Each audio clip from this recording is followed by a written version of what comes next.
Hey guys, Shawn Ziem, the Connection Machine, aka the Insurance Doctor. This is live number 20 on the year. I'm ahead of myself.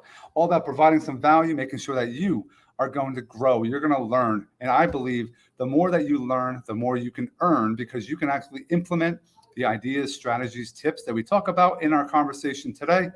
Please, please, please take some notes, share some content, drop a comment where you're watching from, and let's have a lot of fun. Let me bring on a good friend of mine, Matthew Victoria. What's going on, brother?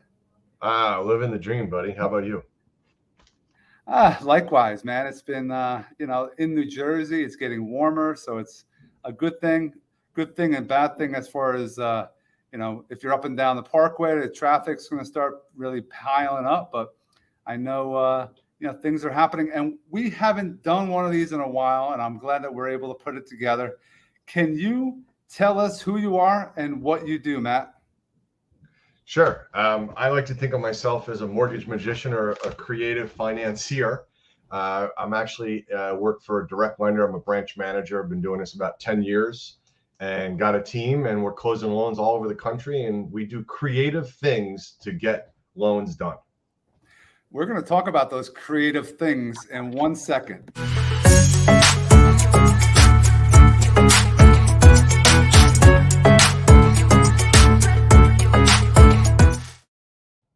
I like how you had that intro of you're not just a mortgage originator or a loan officer, you're a mortgage magician, you're going to have creative financing. But since we haven't done this in a while, and I don't know if I ever asked you, why did you get into the mortgage business in the first place? It's actually a funny question. I was originally a mechanic. I used to fix construction equipment, and I did that when I got out of high school. And I got tired of getting dirty. My knees started to hurt. My back started to hurt.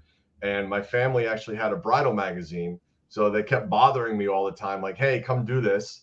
So I wound up going into doing that. So I was selling advertising and then also helping my people to create their marketing plans, to create their ads and things like that.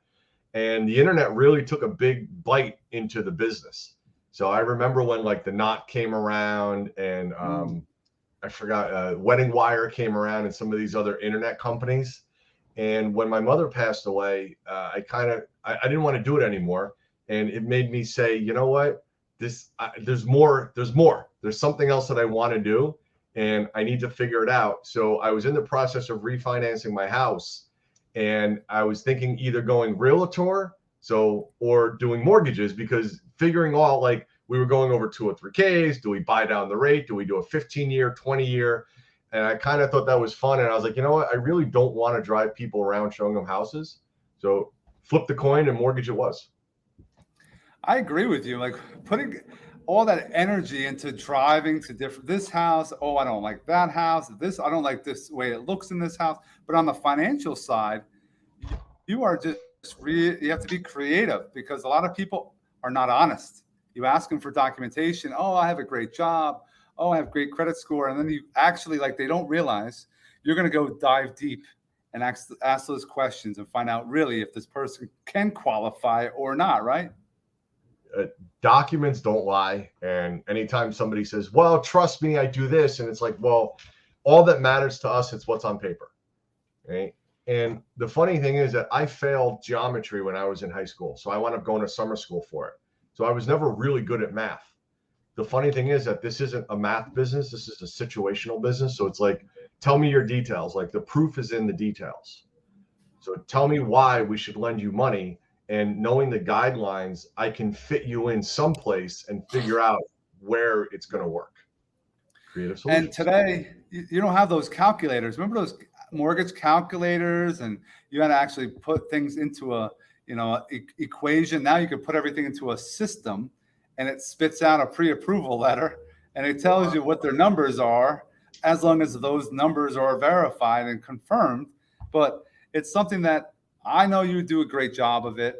I personally have been a part of your experience. It's something that a lot of people don't realize, having a system in place, having communication, having things and setting expectations on what's going to happen in that transaction. I apologize for us not continuing doing our video series. Life gets ahead of us. We were doing tons of them, and things happen, whatever. But guess what? We're back to doing them again, right?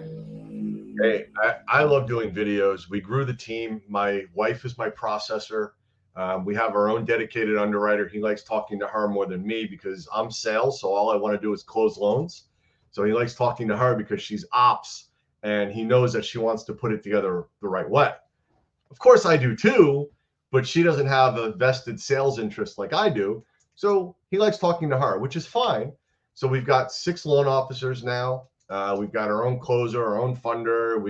The ops is awesome, and that's what this is in this business. Like if you don't have good operations, you can go out and sell loans all day, but if you can't close them or if you can't get them done without wanting to pull your hair out, then you got bigger problems.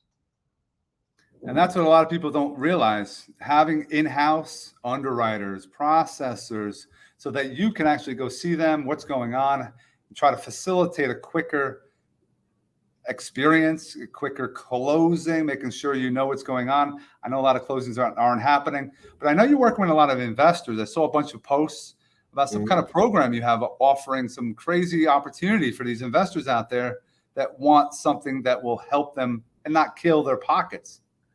Well, there's actually a couple of different things. So one of them is we do what we call a DSCR loan or a no-doc loan for investors. So a lot of first-time investors have problems getting financing.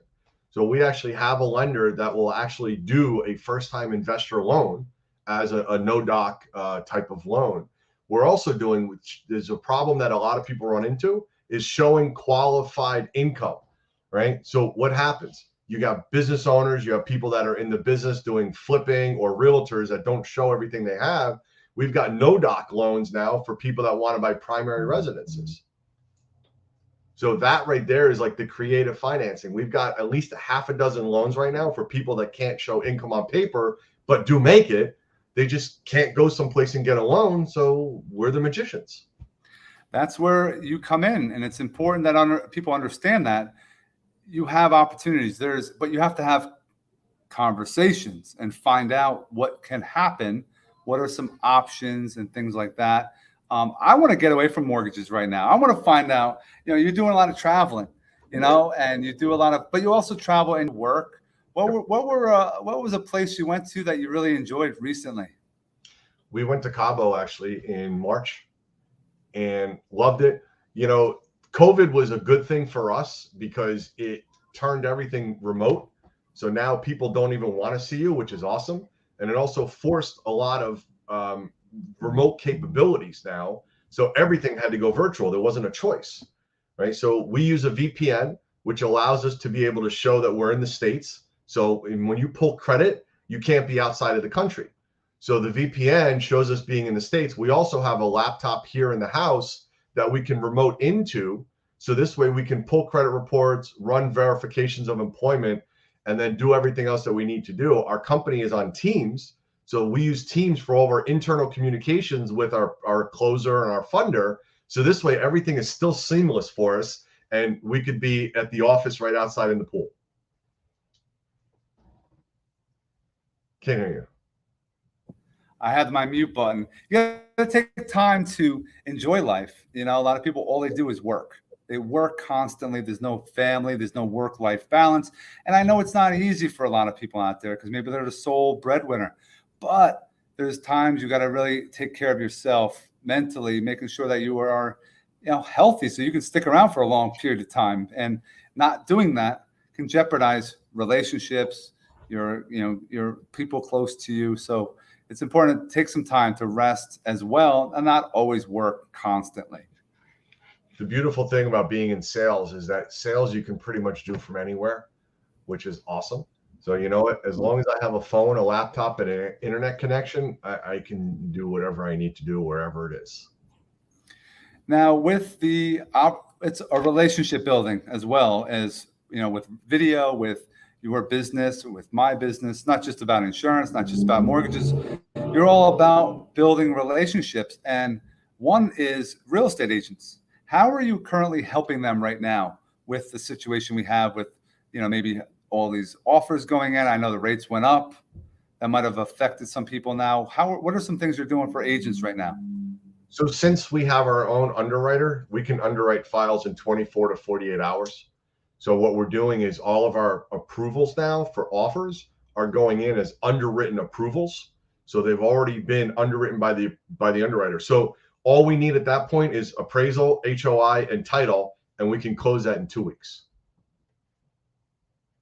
That's powerful right there. That's very powerful. It's good to have.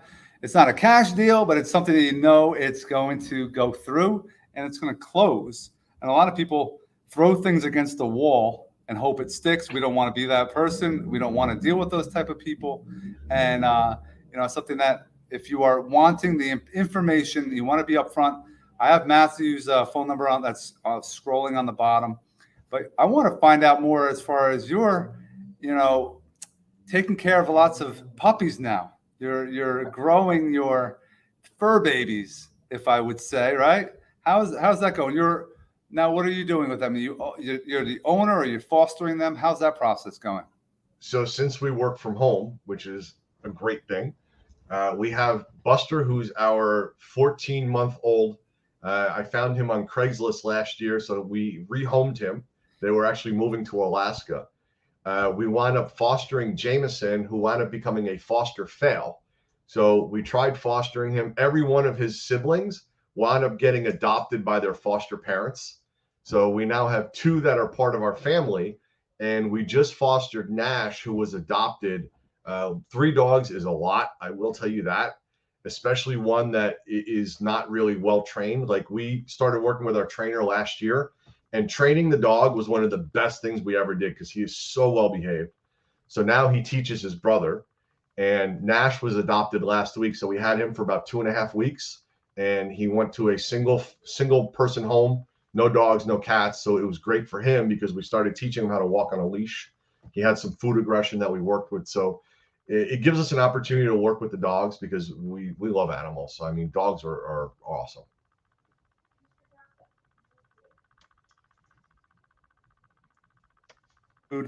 They play.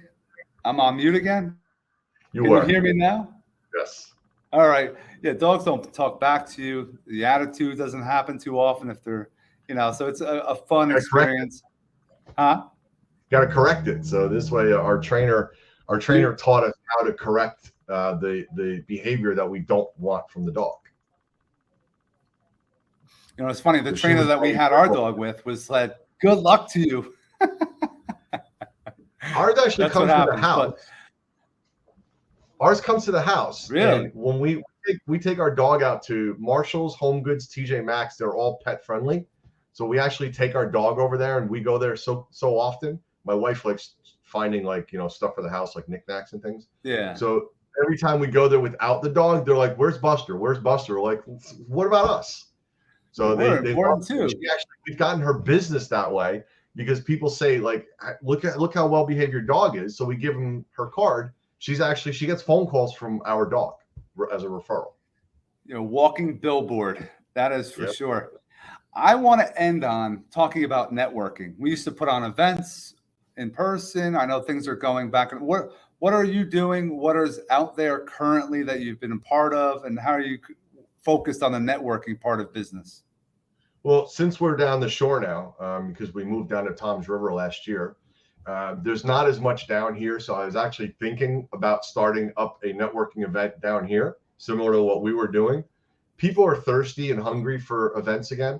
So, some people have started doing them. Glenn Gallucci started again. Nick Tang started. I'm doing his event on Saturday. And then Kyle JC is starting to do his again. So people are looking for them. And we're also starting to do seminars again for realtors down here in the Monmouth and Ocean County area. So it's something we're starting back up again to do. And I think people are looking for it now. It's just that COVID spiked again. So it's like, what are you going to do? You have to live.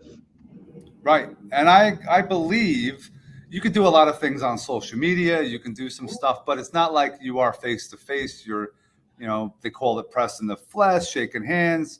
But I think that's the best. But we always kid about people that go to events and all they do is drink or eat. That's not the goal of that whole experience. Is to actually get something from it, build your relationships, and make a night out of it, because it is work, but it's fun. It's a good time. But it also is something you should be gaining from it as well, but not self-serving, but trying to help others. Oh, we I call think it it's very, networking. yeah, that's why we call it that, right? And But it can be fun. I mean, that's the thing is like you do business with people you know, like, and trust. So I mean, you know, I've made relationships with people that we've met at our events that we did up at Pub 46 and other ones, you know, that I look for. You should always, whenever you go to a networking event, you should always look to people to see how can I help you? Who can I introduce you to? Like those are the three questions. Who are you? What do you do? And how can I help you? that's where you need to be. That's what you should be doing on a phone call as well when you're networking, on a prospecting on a call. It's all things of putting others first. It's powerful. I'm going to have in the description of this video Matt's all his contact information. Please reach out to him. His phone number is flashing on the screen as well. I want to appreciate you, Matt, for taking some time out of your day to share with us lots of value. And for everyone else, don't forget, share this video, drop a where you're watching from, hashtag live, hashtag replay on the replay. And we hope that you guys have an awesome rest of your day. Can I just throw one more Yeah. thing in here? Go So for we it. all have, as loan originators, anybody that's doing a mortgage, we all have what we call an NMLS ID, which is our own personal unique identifier, right? So mine is 991697. What you want to look for, there's a lot of new people that got into the business that are not seasoned. I've been doing this for almost 10 years now. So what you want to do is you want to look at that number. Is it 6 digits? Is it 7 digits? Does it start with a 1 or does it start with a 2? Anything in the 2 million of people that got licensed recently in the last 2 years, they may not know all of these guidelines. So make sure that you're dealing with somebody who's seasoned and who can understand how to maneuver in these kinds of waters. That's something we're going to put in the description too. I know on compliance, it's all important. So I appreciate that nugget right there. Definitely make sure you check out those digits so you know you're working with a seasoned professional. Guys, have yourself an awesome rest of your day.